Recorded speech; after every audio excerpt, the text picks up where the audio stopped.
Halo guys, sedikit sharing ya. Saya mau bagi pengalaman pada semuanya yang terbelenggu hutang, yang susah untuk mengembalikan ya. Jangan sekali-kali saya sarankan, karena ini pengalaman saya. Mungkin dalam 7 tahun lepas ya, saya di kampung saya memiliki hutang banyak 55 juta waktu itu. Sudah nggak ada jalan keluar lagi ya, nggak ada kerjaan lagi. Dan saya tekad menjual motor yang setiap hari saya buat kerja seharga 3 juta untuk mencari tuyul.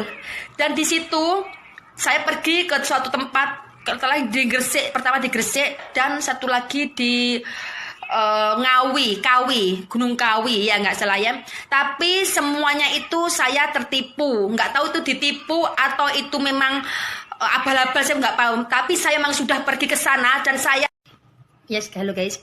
Pertama saya di Gresik itu pergi ke tempat satu kampung di Gunung Surawiti, ketemu dengan si dukun itu. Terus dia selalu bawa saya pergi ritual setiap malam ya. Setiap malam dia pergi ritual, bawa saya di dalam gua. Di situ macam-macam, ada makam-makam ya, semua macam-macam. Dan di situ saya dilayani dengan istimewa, makan-makan nikmat ya, enak-enak terus makannya, katanya rezekinya biar lancar. Terus dia kasih saya satu tas, dalam tas itu berisikan gendong bayi yang dibungkus-bungkus, diikat-ikat, katanya itu si tuyul.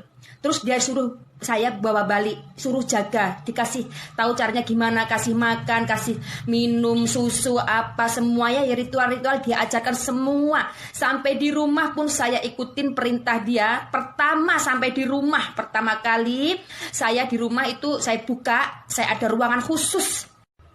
Gendong itu, saya bawa ke pasar, saya tunjuk tempat-tempat mana dia bekerja, terus saya bawa balik, saya layan dia di dalam kendil, saya masukkan dalam kendil kecil, dan saya masukkan dalam ruangan saya rahasia. Di situ saya buka, ada tikarnya kloso dengan kendil, dengan dupa macam-macam, di situ bunga apa-apa. Setiap malam Senin dan malam Kamis ada ritual, ya harus baru semua, nggak boleh sisa. Jenang sungsum, jenang kacang hijau, itu macam-macam. Terus habis itu selama 6 bulan saya buat ritual itu zong guys. Saya buka kendil nggak ada duit, katanya kan dalam kendil ada berapa, nggak ada. Saya kancing nggak ada. Akhirnya saya bilang sama suami saya minta maaf ya. Terus saya bawa barang itu, saya minta maaf, terus saya bawa ke rumah ustadz saya bilang minta maaf. Di situ saya kena marah habis-habisan, dan ustadz tuh marah banyak, dia suruh saya sholat ini macam-macam lah pokoknya ya, saya harus lakukan.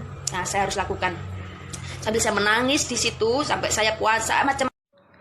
Akhirnya saya ditanya sama si ustadz saya itu ya, dia sudah membuka, katanya sudah melihat apa yang ada dalam situ.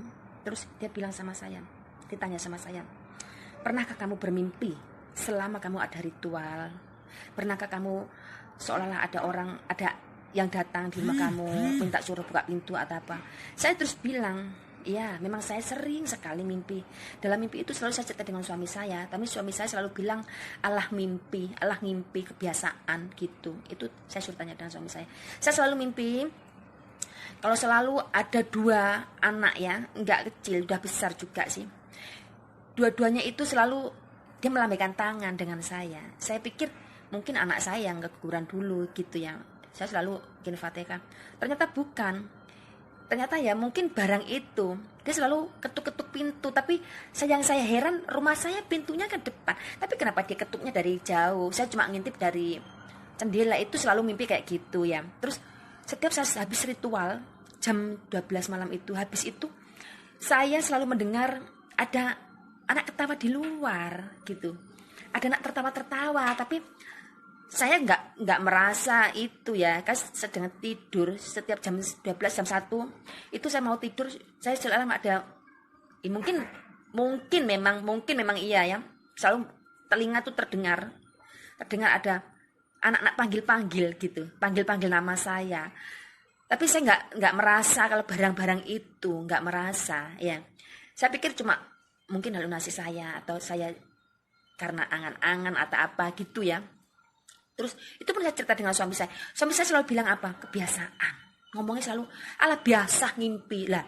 Itu yang aku malas. Jadi aku selalu simpan. Jadi akhirnya aku cerita dengan si Ustadz. Iya, aku memang sering mimpi, bukan sering lagi. Setiap malam Senin dan malam Kamis selalu ada hal-hal mistik. Nah, bilang gitu. Selalu ada hal-hal mistik di luar rumah. Bilang gitu kan. Itu Ustadz terus cerita. Iya, ini dia nggak bisa masuk rumah kamu karena rumah kamu ada pagarnya. Nah, istilahnya kamu kunci. Saya nggak merasa ngunci rumah saya, nggak merasa pasang pagar di rumah saya ya. Terus akhirnya suami saya yang cerita kalau rumah itu suami saya dulu ada kasih pagar dari Ustadz itu. Ustadz itu cerita dengan suami saya banyak pasal suami saya dulu. Ternyata rumah itu sudah dipagar dikasih raja sama si Ustadz. Jadi barang itu nggak bisa masuk ya. Ya kemungkinan memang ini jalan saya supaya saya nggak terus menggebu-gebu.